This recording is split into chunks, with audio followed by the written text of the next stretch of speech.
Hello, good morning. My name is David Okon. Thank you so much. Welcome to my YouTube channel. I'm in the kitchen today, also taking a video, and I'm so excited and I'm so grateful for to everybody who have been looking after themselves and also making sure they watch my video. And if you have been watching my video, I am so excited. I'm so grateful that you have been doing so. And for those who haven't, if you are watching for the first time, please, you are warmly welcome to this channel. For those, thank you so much for subscribing to my channel. Thank you for watching the videos, sharing with family and friends, and also clicking notification bell so that you don't miss on anything at all. Thank you for clicking like, and thank you ever so much. All over the program of my videoing, in the years that I've been doing videoing, I've been talking about the cost of living crisis, which has been really important aspect of life in the UK and also in across the globe. And these I have consistently said, cost of living is caused by poverty. We increasingly live in a world dictated by politics, and politics is so important because, at least in the United Kingdom, but also across the globe, it is actually through politics that we create policies, and the policy revolving the economy of the United Kingdom and also of the globe is actually based on the idea of capitalism. And I've already said this before, that if we look at the cost of living crisis, we are also minded to consider looking at the system, the economic system of capitalism. This is a functional kitchen. Leave a comment below what you think this kitchen look like. It is actually functional. It's a working kitchen. It's a domestic. Nothing to do with commerce. This is where I cook. Thank you so much for your patience, paying attention to the little things and to the big things also. Thank you so much. Believe me or not, this is also part of the kitchen. This is actually what you call, what do you call it? This is sofa bed. You can actually move this. You can actually unfold this and you make almost like a double bed. This is how it look like in practice. And this is the actually an old chair. I'm actually planning to take it to Africa so that they actually improve it and use it there. As always, this is actually some of the things I like drinking. As tea, I also cook with this. And this is obviously coffee. In case you're not sure, this is bread toaster. Use it to toast bread. This is actually microwave to warm food in the kitchen. This is honey. I like drinking honey. I've shown this before. If you watch this, watch the rest of the video. Just trying to introduce this program into my house, and because sooner or later I'll start moving around, including going out while recording my video. These are some of the equipment, kitchen equipment, which I use in various ways. This is actually to spread out washings. You don't call it washing, a dish, actually a dish. If you clean the dish, then you put it there. And put some of them here. This is actually a boiler. This is where it all happens with eating. It actually provides the heating. It keeps the home. It has a boiler for the heating system. and also it eats actually gas. It uses gas and electricity, and it keeps this place warm, and also it's also providing hot water in the property. It's a beautiful clock given by a friend. It's a gift, so I'll keep it in the kitchen. Thank you so much for watching this video. Subscribe if you haven't subscribed, and leave a comment below and let me know what you think. This is part of the kitchen. Thank you so much.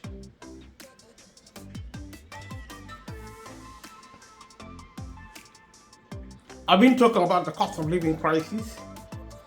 It is affecting households. That's why sometimes I feel it really necessary to include maybe the kitchen more than anywhere else, because that is where the cost of living impacts. Renting a place is the most important aspect of the cost of living crisis for the families. Still the kitchen. Thank you so much. Yes, I've been talking about the cost of living. If you watch the rest of the video, watching this as well, what a fantastic opportunity. Thank you for YouTube and for everyone who have been encouraging me. Therefore, a study on the cost of living is actually a study about life, because it affects the family, it affects the community, it affects individuals, young people, adults, elderly, people who are poor, people who are actually rich. Society actually faces a lot of challenges because of the cost of living crisis. So it is actually necessary for everyone in society to learn a thing or two about the cost of living crisis, and every individual needs to take responsibility to try and understand the significance of the cost of living crisis. That is what I've been saying consistently. If you have watched this video, please watch the other videos as well, so that it is connected and so that you make a lot more sense of the topic. Obviously, there are so many topics to talk about around the world, but the cost of living covers almost everything, and it is topical. Everybody is talking about it at the moment, and it is something we need to pay attention to, and that's what I've been talking about.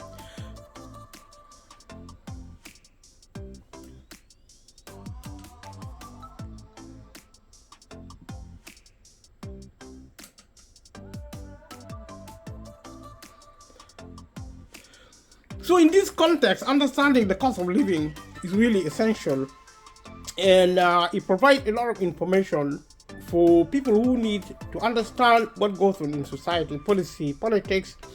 It also covers the matters of consumer, if you actually buy products, and if you buy goods and services, the cost of living is a topic for you. It is also important for us to understand that we need to take responsibility for our lives, because that is what the government in the United Kingdom and the government around the world is saying, pursuing policy and politics of globalization, which is actually a global approach to expanding capitalism as we understand it.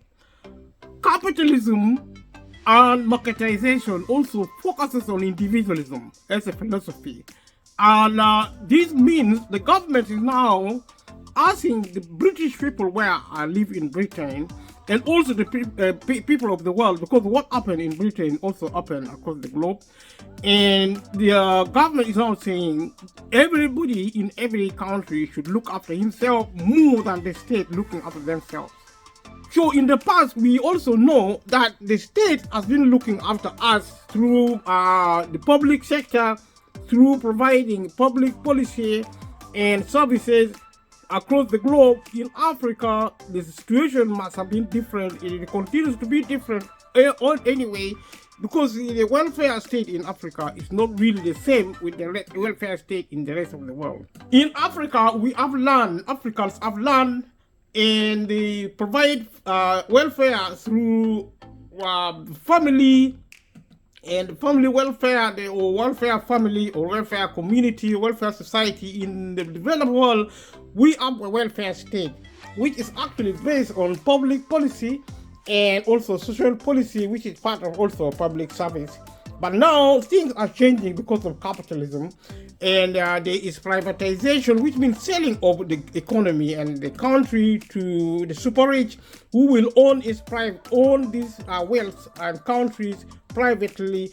And this is something we also need to pay attention to.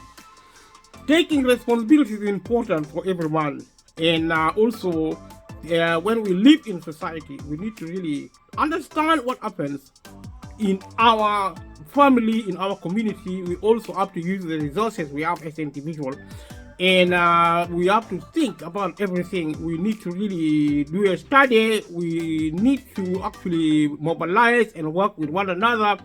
We need to work hard. We have to also play. We have been saying this because if you work, if you play, that is a balanced life. We have a lot of challenges. Mental health is also included in society. When we talk about the cost of living, we talk about income maximization, we talk about employment in the UK, we talk about income benefit and employment in other countries. We maybe talk about other things. Like I said, in Africa, most Africans grow their own food. They have land, and we don't have land in Europe. We don't have land in America or Asia. In parts of Asia, at least we still have land. In Africa, we still have land. We grow our own food. In America, Europe, and the rest of the world, there is no land for the many. Only the few own land, and farmers own land who produce land, who produce food and perhaps also energy. People who own land producing food and energy to sell on the market. So if you have money, you buy food and energy. You also cannot build your own house. You buy a house from the market or from the government if you get public housing. And this is something we need to look at broadly, and this affects and relate to the cost of living crisis. Issues of land also is a cost, which is actually the number one cost of living element in the family. So in the United Kingdom, where I am, and this video is relating to life in the UK. And if you watch the little video, you watch this one also, you will discover that I have been talking about these things, and I've been talking about the impact of the cost of living around the world. But this time I'm actually trying to focus a bit more on the United Kingdom. I've been talking about something called universal credit, which I will continue to talk over the universal credit, which is actually the main area of income, which is also the main area of benefit. And in the real proper world we live, we need actually to go beyond benefit and look at employment.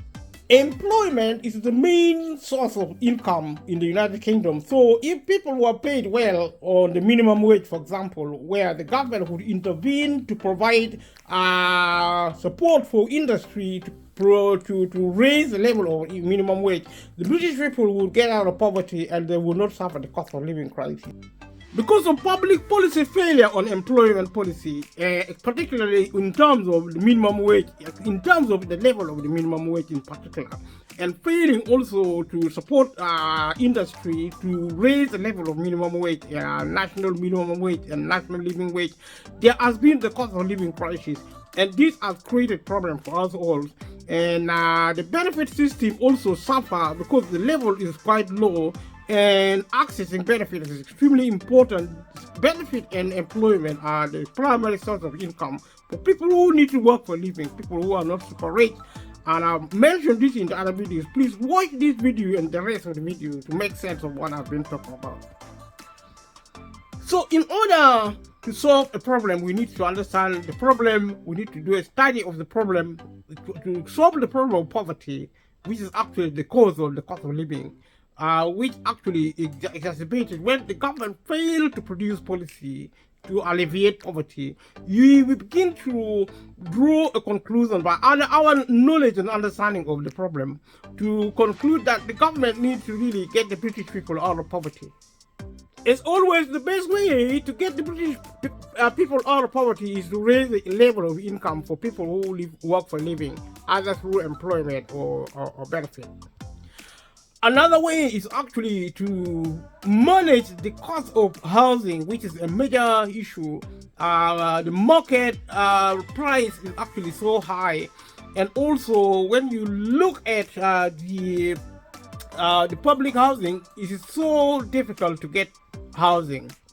In the UK, there's a chronic problem with waiting lists for housing. People actually can wait on the housing on the housing waiting list for 10 to 20 years when they are actually eligible, when they are actually supposed to be supported, and they still wait. And this amounts to the government failing to provide housing for the British people. When housing is provided, the quality of housing is very poor, and normally the houses are in disrepair. And also, the problem with housing is actually rent is going up by introducing something called service charges. And if people are on benefit, the problem of benefit cap, bedroom tax, and all these other problems actually, and council tax on property is actually increasing the cost of living in a property in the United Kingdom. To solve the problem of housing costs and housing shortages, the government should build affordable homes and actually publicly owned and publicly administered. Ideally, in an ideal world, the rent for public housing should be reduced, and also the gas and electricity coming into the public housing should also, the cost should be reduced for people who are actually extremely poor, and also eventually to the middle class earners.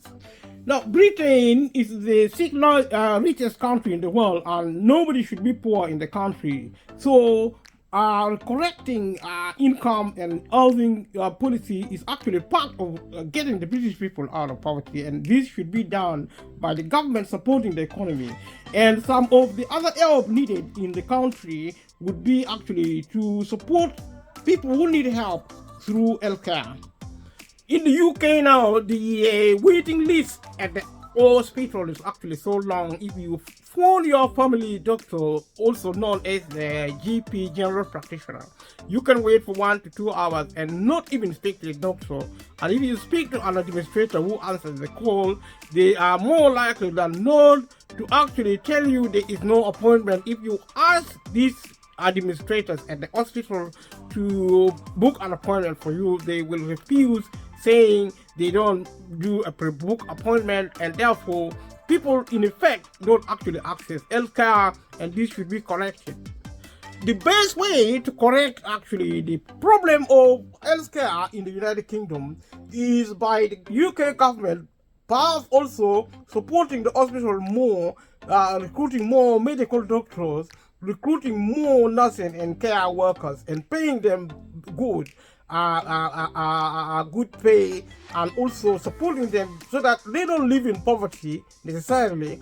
And it is incredible to learn that in Britain, where actually the average pay should be around 30 to 40 to 50,000 for people to get out of poverty, you find that medical doctors still paid as little as actually £25,000 per annum. The fact is also that there are actually categories of medical doctors who are treated like first-class citizens, and compared to people who work for the public sector of the with the National Health Service. These actually doctors working for private clinics or private healthcare system who actually serve the super rich. These are paid in millions and maybe hundreds of thousands of pounds per annum, and it is this inequality, this injustice, which need to be corrected by a good government in the United Kingdom. Like I said before, in a rich country like Britain, Britain is the sixth richest country. Education should be free for everyone who needs help educating. But there are hidden costs in education where parents actually suffer to take their children to school in terms of transportation, and in terms of school meals, in terms of school uniforms. And increasingly, the cost of educating children is getting more and more expensive, and this should be improved. This should change as soon as possible to ease the burden on households. So when we talk about public transport, buses, trains, and perhaps also trams in the United Kingdom, you can talk about other forms of public transport as well. But these are actually the main mode. They are going up in cost, and they are very unreliable, and they are very uncomfortable, especially during winter. Some buses are so cold that you could easily freeze to death in a bus. And this is something the government should really do a review, because private companies need to regulating by the government. A responsible government should be able to regulate public service based organization. Private company providing public sector services such as transport, healthcare. Also organization providing employment for people. The government should actually monitor their work so that they do the right thing for the people of Britain, and this all actually add pressure to the family cost of living, and this is something the government should need to pay attention to. So as promised, I said I was going to be talking about the cost of living. And like I said in the other videos, I also said I will more and more be looking at elements of the cost of living crisis in the United Kingdom in terms of social policy. And this would include something called benefits. Money given to the British people is also non-monetary support given to the British people, which is called benefit. Is actually something you need, like food, energy, water, housing, employment, issue to do with consumer. If you go to buy things in the supermarket or in one place or another, when you actually need housing, you need public transport, healthcare, access to justice, and other aspects of society, which is actually to do with supporting people who need help brutally. And lately, I've been focusing on the benefit, in particular, talking about universal credit. I said at that time, and I will continue to say again, that universal credit is the main area of benefit which is given to the British people. Universal credit is actually the main aspect of benefit, and this is a new form of benefit following government reform, which happened actually under the Conservative Party and the Conservative government. It has been happening in the United Kingdom, where there has been a moving away from legacy benefit to the new one. Legacy benefit actually are old benefit. They are more or less the same. The name universal credit has been used, and the aim of the government with universal credit is to improve the system. But I also say that whether it is legacy or new benefit, also known as universal credit, the British people need to get out of poverty. The government should use benefit or employment, which are the primary source of income, to get the British people out of poverty. Raising the level of benefit will be a first step. Raising the level of national minimum wage and the national living wage is also another step. I have repeated this over and again, and I will continue to do so. Thank you so much for your support, and if you have watched this far, consider yourself a champion. We are actually doing our best to improve the delivery of this program, and thank you so much. And we have been talking about the cost of living crisis. We have been referencing the cost of living crisis with the benefit, which is actually a form of money, especially universal credit is actually finance, financial support to people on low income, people who do not work, people who work but not earn enough with low income. Universal credit, like I said, is means tested, which means people who have a certain level of income threshold do not get universal credit because their income is will have considered to be too high. In the UK, just to do a review of what we already discussed, if you have £6,000 in your saving or as an investment, you will be able to get universal credit by way of eligibility. You have to go through a process, claim it, and also comply with the condition of a claim, and also a condition of actually maintaining your benefit. And also, if you actually have more than 16,000, you still get some benefit, but you get less. If you get if you have 16,000 pounds, you probably won't be getting it unless you're also getting it with tax credit, which you get for a year, and then actually probably it stops. You cross over. Normally, if you are actually less, if you have less saving or investment less than 16,000, most likely you'll get universal credit, but you will get less. Universal credit is composed of standard allowance, but also there are elements including housing elements, sickness elements, carer elements, and other aspects of elements. If you watch this video, watch with the rest of the others, because I have also discussed this in fair detail. Going forward, I'm going to be more specific, giving fair amounts of detail. From time to time, I may take a break from discussing benefit or related issues, but nevertheless, every topic I'm talking about, I will be referencing the same topics to the cost of living crisis. Like I said, the cost of living crisis is of particular interest to me and hopefully also to you, because it is topical, it is a very serious matter, very important, and it also an opportunity for you to learn new things in terms of policy, in terms of public policy in particular, also the issue to do with privatization, also the idea of individualism in society, whether you are your brother or your sister's keeper. These are actually an opportunity when a crisis like the universal credit happens, then it gives you a chance to look at the factors of society, including culture. Culture is, I have said, in terms of progress compared to development. Culture is actually the capacity of an individual to value self and others, and to develop things associated to help, like wealth, to things which are actually there to help support life. It's about people, it's about relationship, it's about getting people out of poverty, it's about actually peace, it's about us actually using our brains for productive purposes to think good things, technology, engineering, protecting environment, reducing our growing our economy, actually working with the government, supporting the government when they have good policy, opposing the government when they have policy, engaging with our MPs. So these are actually human orientated part of the progress of our society. I've been talking about this. This is actually exciting topics, and I am so grateful that you have been watching. Continue to watch. We will continue to do this, and also look at different things together. Thank you so much, and subscribe if you haven't subscribed so far, and share with family and friends, or even with colleagues. You can share with strangers if you are actually happy to do so.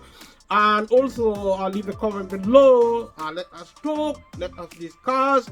This is actually a serious topic, but I'll try to make it as normal as possible. You know, if we talk about policy, politics, we talk about wealth, we talk about poverty, talk about the cost of living is intense, because this is something which is not happening, and really, I'm really so grateful I've been able to talk about it, and I'll continue to do so. So specific to the universal credit, which is actually a form of financial support for the British people. If you watch this video, please watch with the rest of the videos. And today I will be talking, going forward actually through the process or the information on the universal credit. It's a good study. It actually supports your understanding of how the government works. One area of policy is actually as good as another. And looking at universal credit, if you actually are claiming, you need to really maintain it, and by following certain procedures. If you don't, sometimes you lose your benefit, or things will change, and you may get into trouble. We will be looking at this on the other video. We'll continue looking at it again. If you are claiming universal credit, sometimes your circumstances change. Change of circumstances, either if you are sick, maybe you get better. I'm not saying you're going to die, but if you die, then your family will be responsible for informing the Department of Work and Pension to say you have died, so that your benefit can be actually stopped. But if you lose your job, and if you go back to work, if your income increase at work, because if you are actually earning about £7,000 as an individual, as a single claimant, you may not be able to get the standard allowance or universal credit. You might be able to get some help with rent and the other element if it is not means tested within universal credit, the element of sickness, for example, you may still be able to get, if in line with claiming universal credit, you may also need to claim council tax deduction, because if you live in a property, the government is going to be charging you council tax, and council tax deduction is a form of support which you get. All these things you take into account. Change of circumstances is what I'm trying to talk about here. Talk about universal credit. If your circumstance change, your benefit may stop. If it is stopped and it is less than 6 months and your circumstance changes again, then you come back to the benefit again, then you will have to use your old account, reporting the change of circumstance to the Department of Work and Pension. The Department of Work and Pension is a government department responsible for benefit and other things as well, as I have discussed in the other videos. So once that happens, then you are good to go back to the original claim. But if it is more than 6 months, if your universal credit has stopped for the last 6 months, then you have to make a new claim. You have to start a new claim, but you won't be to use your old account to claim universal credit. Normally, it is important to check the changes also. Talk to your advisors, whether it is organizations, independent organizations, whether these advisors you can talking to are also from the Department of Work and Pension. Find out more if you are beginning again the process again, because you have been for 6 months out of your benefit. Because I am continuing from the other videos. If you watch the other videos up and compare it to this one, then it's going to make more sense, because it is a continuation. It is so big, and I'm trying to actually make it normal on a platform where it's so complicated. And I'm so excited, and thank you so much for watching. I'll leave a comment below and let me know what you think about this particular information, and also about the cost of living crisis, because this material is about the cost of living crisis, which is so important, which is actually affecting people. And going back to universal credit, as we should, make sure if you lose your job again and your income is less than 16,000, and all the factors still apply, where you actually might be eligible for universal credit, start all over again and do it as soon as possible. The sooner you do that, the better, because if you delay, you're going to lose your benefit, and also you may be getting into some problem, because if you don't get benefit quickly, the cost of housing in particular is going to go out of control. You're going to be in debt, and you're going to be struggling to buy food, energy, and water, especially now during the cost of living crisis. You have to be an expert on cost. You have to be an expert on income. You are your brothers and your sisters' keeper. Look after yourself. Look after your family. Look after your friends. The government may help, but the government may not be able to help you all the time. So that's why I'm talking about this. It may not be exciting, it may not be as good or as enjoyable as you would love to, but bear with me. It is important. When you get into trouble, when you get depressed, when you begin to suffer anxiety, you are in trouble with your employer. What I'm talking about is so important. Get help as much as you can. It's not easy to get help now, because the problem with getting help now is that the government has actually shutting down the public sector, which means it is no longer funding it as effectively as it should have been funding the public sector. That means the services are reducing. If you go to the hospital, if you go to a charity which actually like citizen advice. If you're struggling to access a food bank or energy bank, if you're struggling to send your child to school, know the reason the government is actually not helping these public services anymore, because ideologically and politically they have decided to shut it down. So the British people and the people of the world should now be prepared for a situation without public service.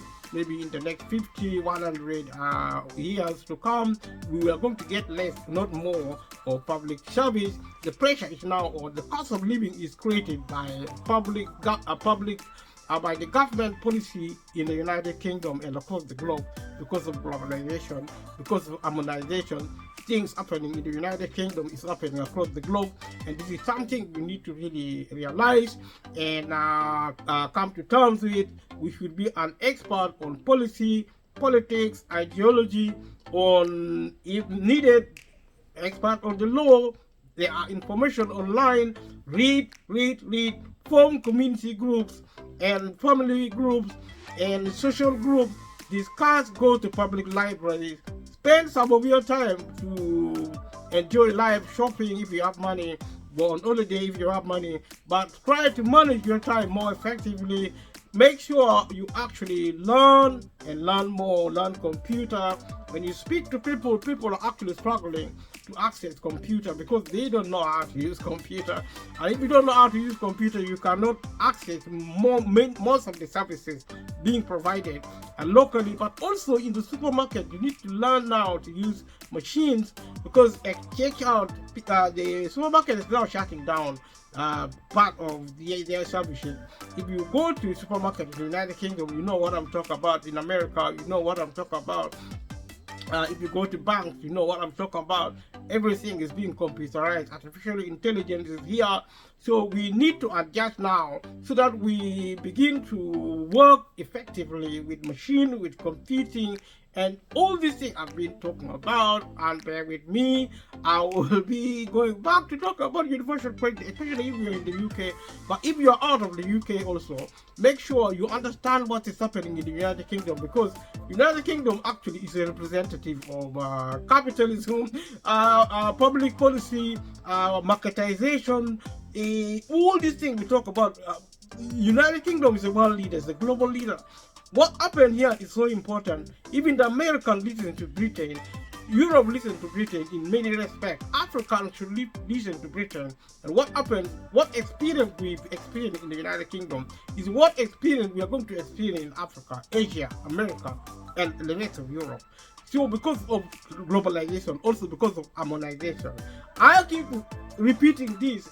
But I've also talked about globalization per se. If you watch the rest of my video on globalization, you will understand it broadly. It's complex, and I'll be repeating them going forward, because the more I talk about it, the more fluent, the more my understanding of it, the more helpful I'm going to be. And I'll be talking about universal credit as a sample of issue we need to pay attention to, because it's the main source of income in terms of what we get in benefit or financial support provided by the government, which is actually a form of grant, if you like. We can compare grant with loan. Loan, you pay back. The benefit is like a grant, you don't pay back. It's called benefit, but it's the nature of the thing is good, but we need to persuade the government to increase the level of benefits to get the British people out of poverty. The objective should be to get the British people out of poverty. The objective of employment should get the British people out of poverty. When I say people need to get out of poverty, I'm not saying get them into wealth. To get rich is a different discussion. But is it really morally sensible? Is really morally imperative for the government to get the British people out of poverty, for the global government to get their citizens out of poverty, because there is so much wealth. There is more wealth than we need. There is more wealth than we should have. A state of affair in anywhere, including in Africa, people living in poverty. I have been repeating this point. I will continue to repeat this point, because to me, they are fundamentally important. Thank you again for staying with me, for watching with me, and also leaving a comment and supporting as much as you can, and also telling your friends and family about this space. where we discuss issues. We will be linking with people with better knowledge and better capacity going forward to collaborate with them so that we intensify discussing policy, politics, society, culture, the environment, the legal implementations. The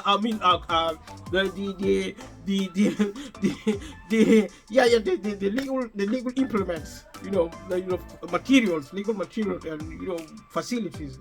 I will talk about the law, talk about or something. Technology is here to stay. If you do not understand anything about technology, you're going to be so irrelevant. Because if you want to create your own job, if you want to do your business online, you're going to need to know technology. Technology is so important. Look, the issue of environment is so important. Because as a people, we need to produce sustainable development. We need to really understand these things, and this is what I've been trying to talk about. Thank you so much for your help, and thank you for being part of this process. Yes, let us go back to talk about universal credit specific. And I've already said a situation when you are going back to apply for universal credit, or when you are actually going to apply for universal credit. Because normally when you lose your job, it means you have lost your income. Because you have lost your income, the government then try to help you with income through universal credit. This is how the system works in the United Kingdom. It's a good system, but my take on the system is that the level should go up so that the objective of the work and benefit is to get people out of poverty in the first place, and also for society now to work with the government and also with the other instrument of society to help everyone to at least experience security of economy, of finance, of living condition, and working that way toward probably becoming wealthy or becoming rich. And when we talk about getting out of poverty, we are not talking about getting rich. And people need to understand this. And also the government need to understand this, and the member of parliament, politicians should understand this, that we are not actually implying benefits should make people rich. Work should make people rich. We are not talking about that. We are talking about work should pay. And work, if it pays, should get the rich people out of poverty. That means the minimum wage should be raised to a level where if you work full time, you should be able to get out of poverty. If you work part time and you cannot earn enough to get out of poverty from part time, then the benefit system should be added onto your part time work with the objective to get you out of poverty. And I am estimating that whether you are on benefit or in employment, you need to, in the United Kingdom, to get after tax from work or from benefit in terms of income, you need to get approximately £30,000 after tax and national insurance contribution. This is net pay, and in my opinion, leave a comment below if you think it is a different figure. If you are an expert, if you want to speak to an expert, if you want to speak to your MP, if you watch this video, if you think this video is actually making sense, or if you think it doesn't make sense, find out how best the government should get the British people out of poverty, because it is straightforward. It is either by work or by financial help from the government, because the nature of society is such that capitalism does not actually produce full-time education. Capitalism does not produce because of businesses running the economy. Businesses do not create jobs unless they need workers. And normally when they don't need workers, especially with technology, they are going to close down employment facility, which means people will actually increasingly not be working. And therefore, with the growth of technology, in my opinion, the government should now be thinking of more, not less benefit. How to provide it may or may not be important, but more benefits for now. The government should not prepare with big organizations which are actually super rich, big corporations, to try and set up a system of helping people with welfare support. And if you live in Africa, you need to start thinking of family, community, clans, land, and how to work with the land to get out of poverty, how to work with people around the world, because we are a global community. We are connected globally. Get all sorts of help as organizations, as local organization, as non-governmental organization in Africa, or even in the developed world, in Europe, America, in wherever you are, as communities, as families, you need to now support the government to help yourself, because the government might not be able to help you for long. And now the evidence are there with the healthcare system, with the schools, with also transport, with housing, with the benefit system. If you are on benefit, if you are sick, you will be struggling to get help more and more, because there is less and less funding for public service. You need public funding to support small and medium businesses, to provide a good level of minimum wage. You need to set this in policy, the national minimum wage, the national working wage. We should be going hard to get the British people out of poverty. Talk about universal credit. If you lose your job, claim benefit as soon as possible. I've already said that, I'm repeating that. But something else you need to understand: if you are going to claim universal credit, make sure you get your last pay first, and all the other pay, including holiday pay, whatever pay the DWP considers as income, get it first. Once you have got it, then claim universal credit.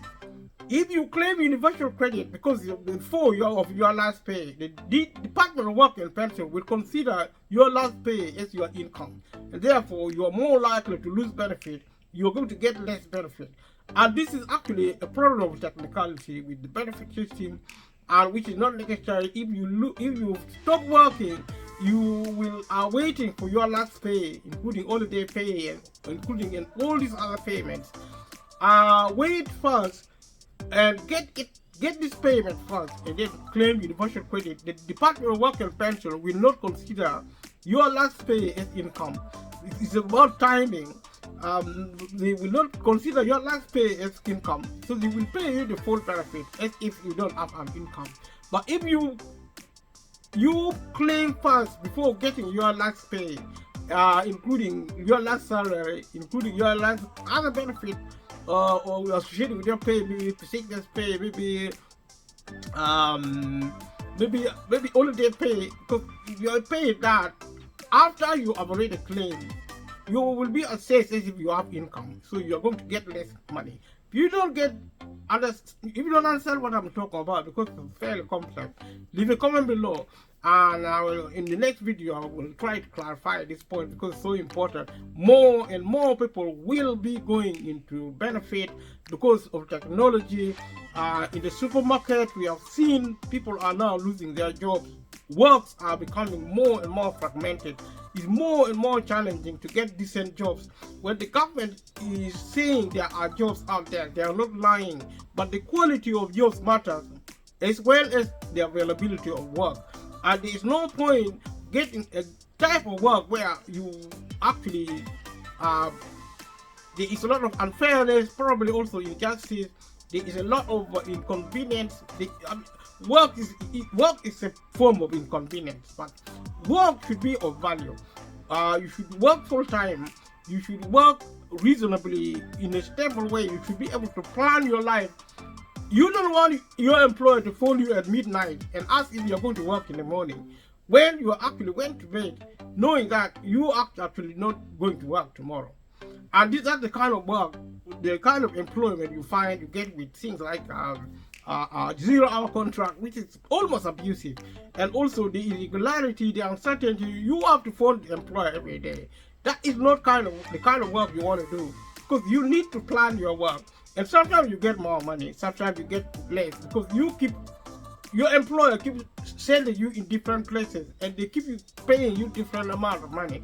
And broadly, these payments are actually low, so that you remain in poverty. You have to work 2 or 3 or 4 or 5 jobs and you still remain in poverty. You don't have a life. You can die of exhaustion. If people are dying of exhaustion, people go and sit in buses and trains.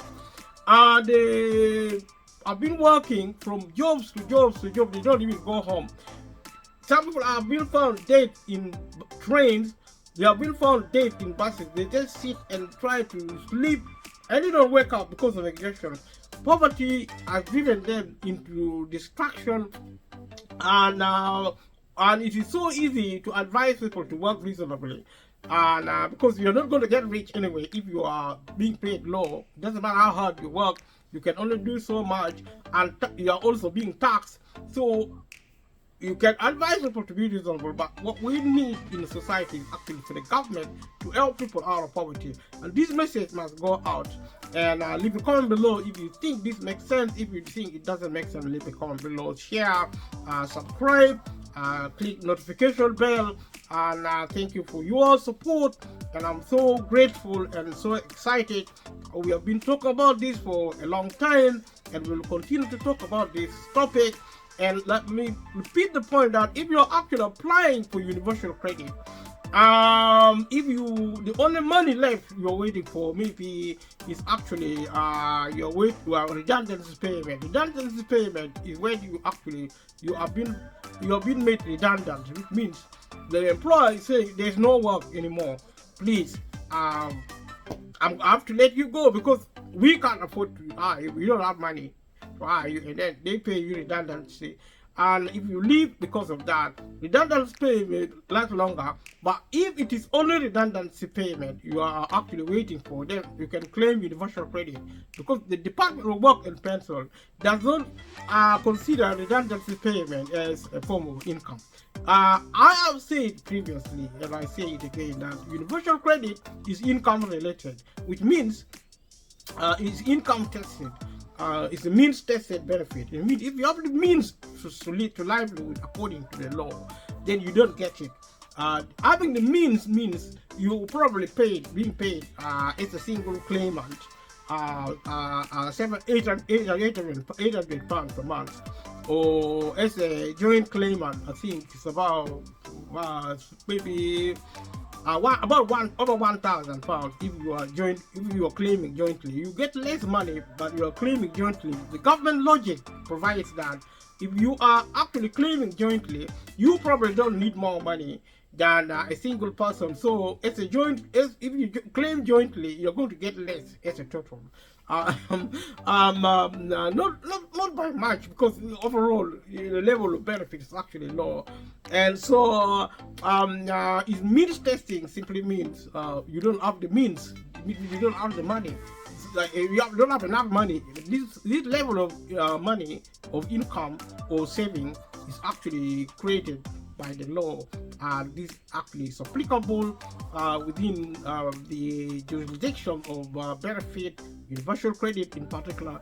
And I've actually discussed certain aspects of universal credit for people to be familiar with, because the more information you have on universal credit, the more you are going to actually be supported. I really cannot emphasize enough, if you don't have any means to pay your rent, especially rent, if you cannot buy food, energy, and also water, if you cannot pay your basic bills, your council tax, for example, you are best to claim benefit, because if you don't pay council tax, you're going to you cannot say, because you don't have money. If you live in Britain, you cannot really defend yourself that you don't have money, so you are not paying council tax. You might go to prison. So for that alone, if you don't have money, it's best to claim benefit, because it helps you to claim council tax support, which will prevent you from going to prison potentially. And also, you can also pay for your rent, because if you don't pay rent, you're going to be evicted. You don't want to be homeless, especially intentional homelessness, because the council, the local authority, the government may refuse to give you housing because you're intentionally homeless. And also, in terms of energy, gas and electricity, if you don't pay your debt, the service is going to be disconnected. You cannot live in the United Kingdom in a home without hot water, without energy, without gas and electricity. You are not even allowed to do that. And it's the same as being homeless. So being on benefit will help you with income to pay for your necessity, rent, which is the main aspect of the cost of living. And even without the cost of living crisis, rent is the most expensive aspect. Renting a home where you live. A lot of people actually here rent, and some people are actually also buying on credit. It's called mortgaging. You borrow money to buy your home, but that is a different story. Universal credit doesn't pay mortgage; it pays interest on your mortgage, which you can also claim. You can negotiate. It's a temporary support, but be sure if you lose your job and you're on a mortgage and you can't afford it, the chances are you're going to lose your home. You can apply for homelessness with the local authority, and if you're lucky, they're going to give you a house. But one of the worst things you can experience as a human being is actually homelessness, which is why I'm pleading to the British government and also to members of parliament, politicians, to work with their government to change the law on universal credit so that universal credit can help people who are actually borrowing money to buy their home. Because the reason they're borrowing money, because the government encouraged them to borrow to buy a home. Providing home is actually responsibility of the government. It is actually a complete nonsense for the government to refuse to pay a mortgage, because the same government is actually encouraging the British people to buy their homes. You cannot buy your home if you're not a rich person. If you are not a rich person, you have to borrow your home money. And if you lose your job, you risk losing your home. The British government should change the law on benefit such as to pay for mortgages, including any interest which is actually involved. Pay it in full. It is actually a policy on housing, on homes. And these people are not buying their home for commercial reasons, because they want to sell, because they want to rent, they want to live in it. And it is the government's responsibility to provide home for those who cannot afford it. This is Britain. Britain is the 6th richest country in the world. The government should really change its attitude on helping British people out of poverty, including poverty to do with housing, including poverty to do with energy, food, failing to access clean water. And all these things I've been talking about it, and it has been an opportunity with reference to the cost of living crisis, with reference to the cost of living generally, and because there's a difference between the cost of living, there's a difference between the cost of living and the cost of living crisis. And talk about benefit, we'll talk about the cost of living.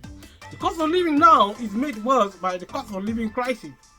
That is why now the government now needs even to intervene more to increase the level of benefit for people who are on benefit, to actually raise the level of minimum wage, simply because the cost of living crisis, cost of living is here to stay. The cost of living crisis is going to last as long as the government fail to get the British people out of poverty. And this is what I have been saying over and over, and I'll be repeating it over and over. Thank you so much so far for bearing with me, to keeping with me, and see you in the next video. And it'll be really a good opportunity to actually engage with you. And I'm about to stop this process, but bear with me, subscribe, and leave a comment, share with family and friends, and click notification bell, click like. I am so happy that you came. We may be many, but we are many, but we are also few, because we like it around here. That's why we keep coming back. Share this with family and friends, so that they can also come and enjoy themselves watching these. I'll be an advocate for this channel, and we may be on our way. We may be small, but we are doing well. We are so grateful. Let's actually try to conclude looking at the universal credit issue, looking at the social issue, politics, policy, and everything. Let us try to conclude. So far, so good. Thank you so much. We have been looking at the cost of living crisis. We have been linking it with the benefit system. We also said the cost of living crisis is related to income. And so solving the problem of the cost of living crisis actually to maximize income. And we look at how financial support operates within the social sector in the United Kingdom. We also say politics actually and policy determine what happens in relation to the cost of living crisis. we look at capitalism and the market system as being a factor in the cost of living crisis, as it created a situation where public sector is being closed down by the government. Also, the closing down of the private sector means the public sector is being transferred to the private sector, which also closes it down. The public sector always closes, the private sector always closes down the public sector if it doesn't make profit. This is because businesses which run globalization, which run capitalism, which run the market, are actually designed to maximize income, to maximize not income but profit. We need to maximize income to mitigate or even eradicate the cost of living crisis. But we need to maximize profit as private businesses so that we keep our businesses afloat, so that it doesn't actually is not impacted, because if we don't make profit as private businesses, we close down. And that's what exactly happened when the government transfers public sector to the private sector, especially big corporations. Once the organization stop making profit, the private sector closes it down, because it is supposed to do that. If it doesn't do that, it will actually close down anyway, because you cannot survive in an economy if you don't make profit if you're a private business. So the concept, the belief that private companies should provide public service, in my opinion, is actually wrong. So in my opinion, the only way to save the public sector is to nationalize this aspect of the economy which deals with the public services, and the government must have tried to experiment to make reforms in order to prioritize public sector which actually provide public service. But I think the experiment has failed. Under capitalism, the government should always intervene until we reach a stage where the economy shuts down because of technology. Technology, when it comes, will actually be able to provide, when it is functioning 100%, it will be able to run the economy, producing goods and services at no extra cost. That means the economic age will end. We will enter technological age, which is an age of enlightenment in terms of culture and development. In terms of development, we will be in a position of accessing goods and services free of charge.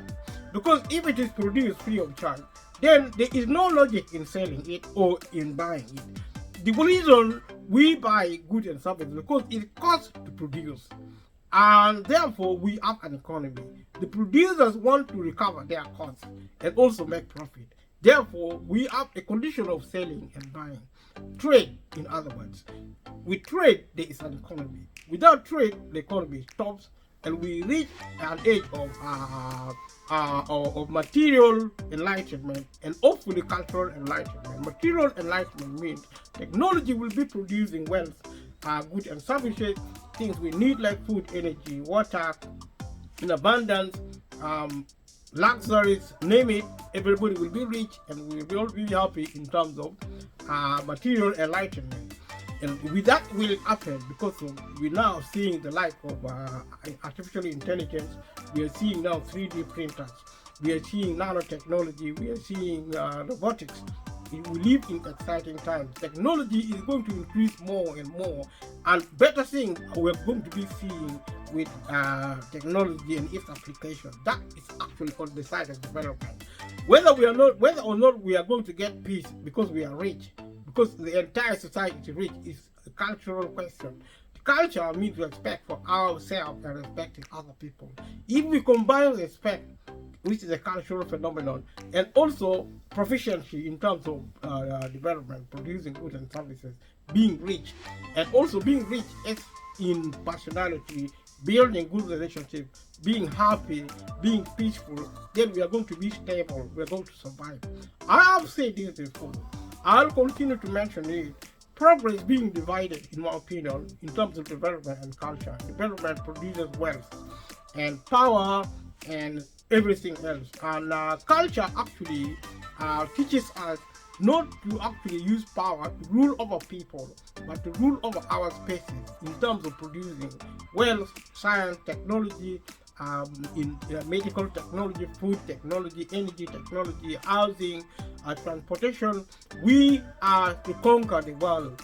We are not to conquer humanity. The difference between cultural proficiency and lack thereof is that when our culture fails, we begin to use power and wealth to rule over other people, and we cannot have peace because we will be practicing wickedness, and it is already stated elsewhere and in many places that there is always no peace for the wicked. Thank you so much for watching.